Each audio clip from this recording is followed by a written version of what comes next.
A sincerely wonderful good morning for everyone, and welcome to today's video. My name is Decaf Nvidia. I'm a video game streamer who primarily plays RPG games. I am also a hobby voice actor and singer, so you'll hear me do one or both of those things during the stream. My pronouns are he, they, um, and today we are going to go ahead and record this video to explain the most frequently asked question I get um, over on the official Discord on Reverse. How do routes work, and what's the best way to like set up buildings? Okay, so the first thing I'm gonna do is I'm just gonna go ahead and remove all of my buildings, which will kind of stop all of my productions and everything. But in order for me to like show you how it works, I'm willing to make that sacrifice. For our purposes, for roots, let's start first with the factories, right? So we have three types of factories. We have an ingredient depot, salt of the earth, the most basic ingredient, green cage studios or processing factories, which is a second tier. Um, they will work on whatever basic ingredient you have in the ingredient depot and then make it the next tier, right? And the third and final tier are the manufacturing factories, like the Nathan's factory here or the Plains Heart Workshop, right? Um, so there are three types and three buildings per type. Okay, so keep that in mind.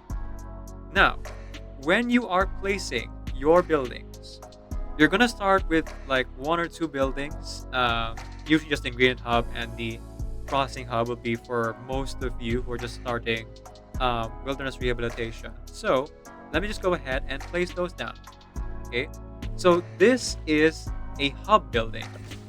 Notice that there are three buildings, like I mentioned, for each type, right?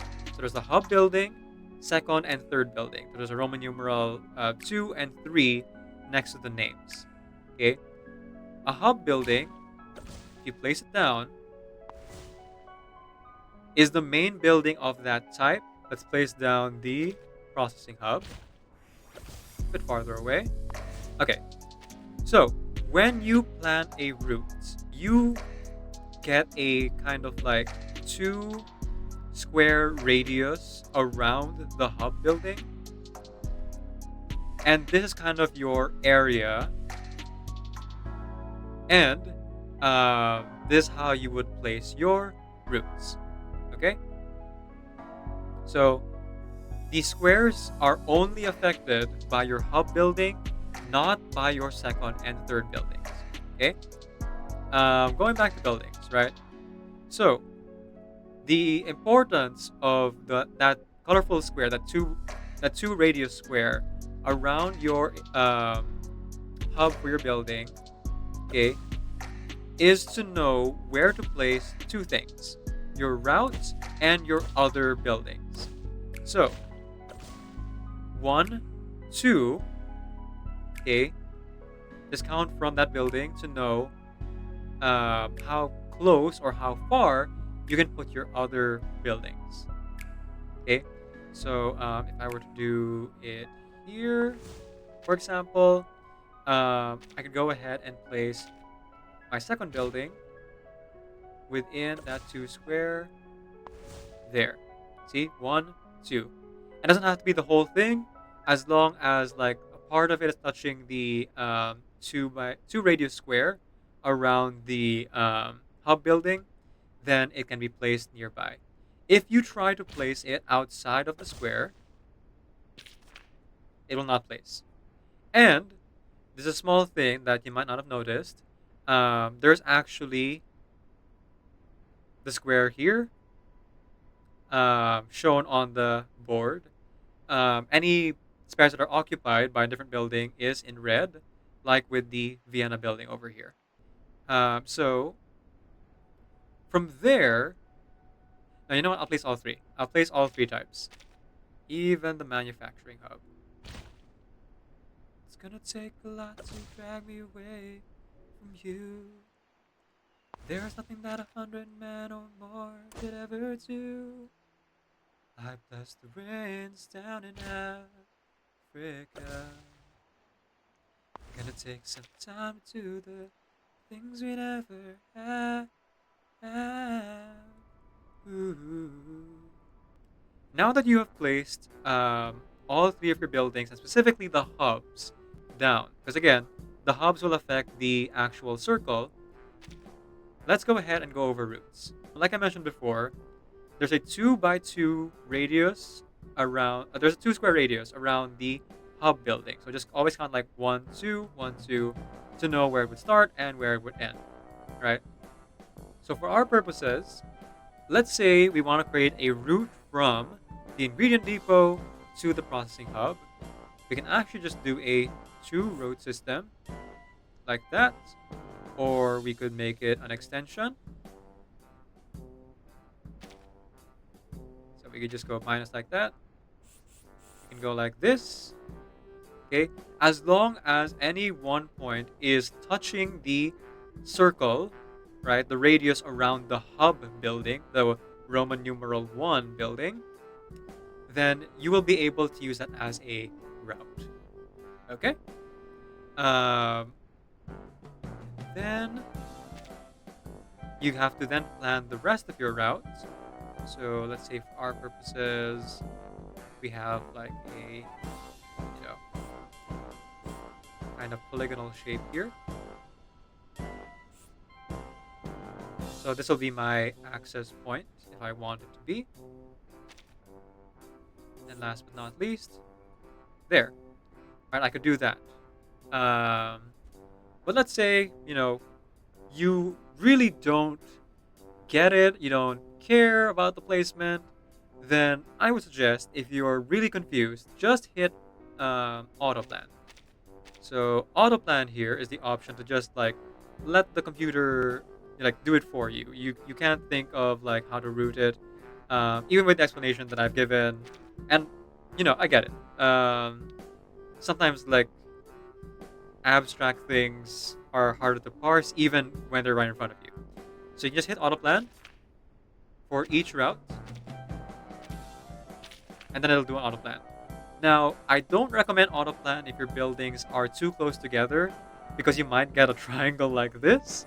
Um, your buildings don't have to be next to each other like mine is.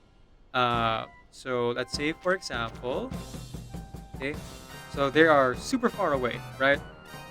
You can still connect the routes as long as, again, the main point touches anywhere in the circle.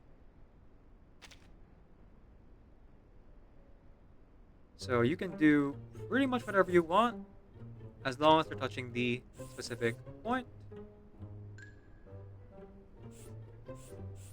and end in a closed shape.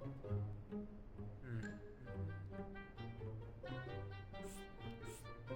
Let's go with...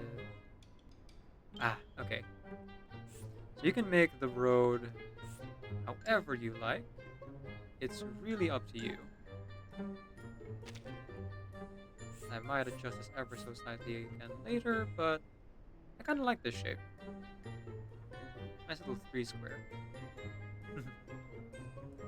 And 3 is the magic number after all. That is how routes work, as well as building placement. So we're going to go ahead and save it.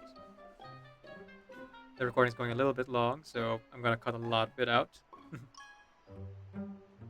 Now, that being said, when it comes to the routes, the good thing about the routes is that they will allow you to keep your productions running even if you go to bed or are offline, right?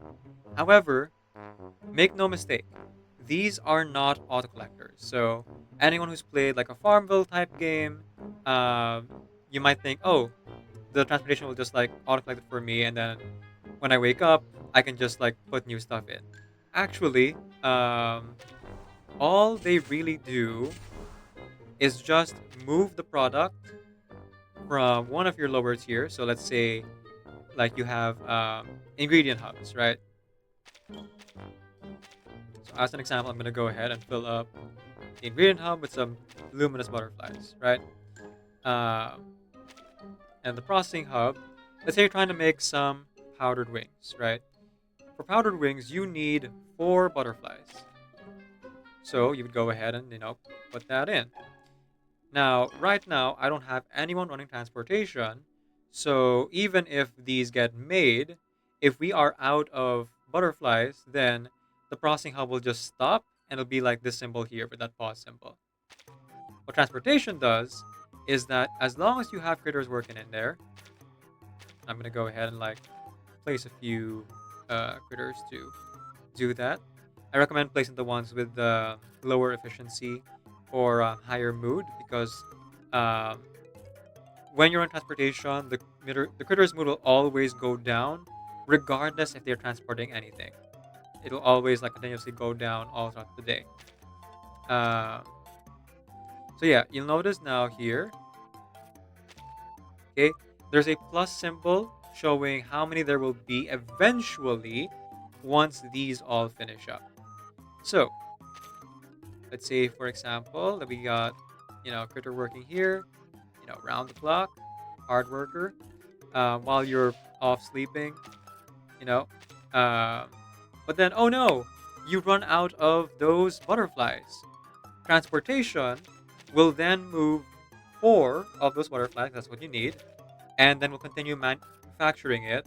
But the actual item itself will remain as claimable until you actually claim it.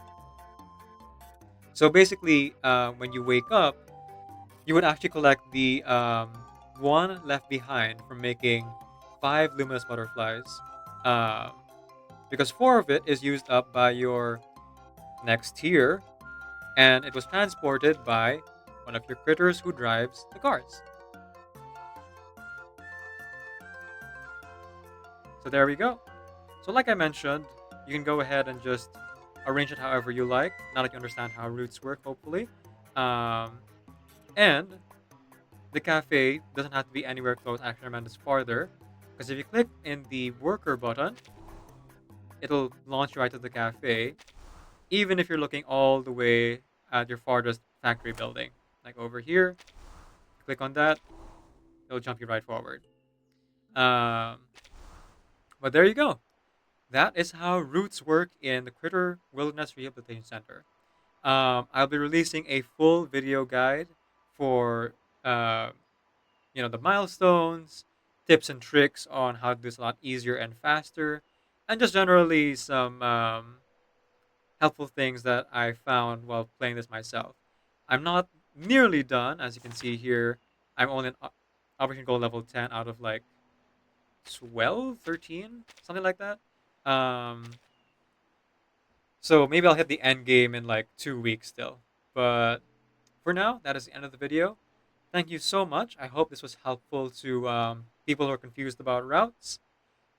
But as I send you off, keep in mind and remember that Decaf NVIDIA is kind of Creative Commons Attribution, Non-Commercial Share Alike 4.0 International License. Off you get. You can ring my bell, ring my bell.